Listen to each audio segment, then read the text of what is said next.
Capri is a 17-year-old student at Niagara Falls High School who is excited about her future.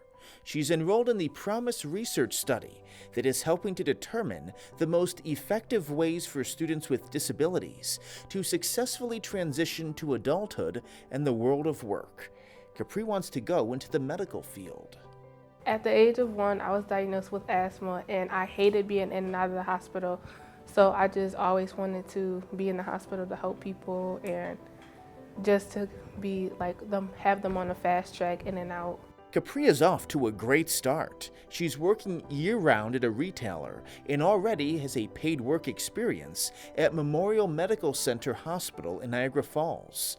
PROMISE has assisted her in preparing for the workforce. I started off when I was in my freshman year. They helped me get the job that I have now and helped me a lot with my references and the steps to do an interview and how to be professional in the workplace. PROMISE is seeking to identify and advance policies and practices to impact what are often the low educational, employment, and economic achievement of youth with disabilities who receive Supplemental Security Income, or SSI. Globally and domestically, there has been an upward trajectory in the number of youth receiving disability benefits. Andrew Carhan is the Program Director of Workforce Development at the Yang Tan Institute at Cornell University.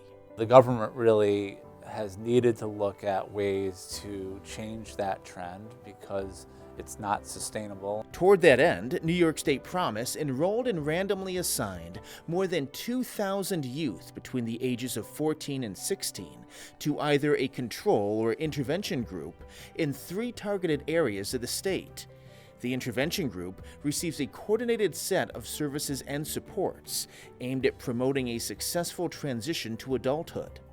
The governor's office and 7 state agencies partnered with YTI for New York State PROMISE. The reason that PROMISE is different is it brings in partnerships on multiple levels. So we're engaging schools, we're engaging parent centers, we're engaging local providers in the community. The other piece that's critically different around PROMISE is it is truly a family systems approach. One preliminary finding of PROMISE is that students receiving the intervention services graduate from high school at a higher rate, and more of them are receiving post-secondary education.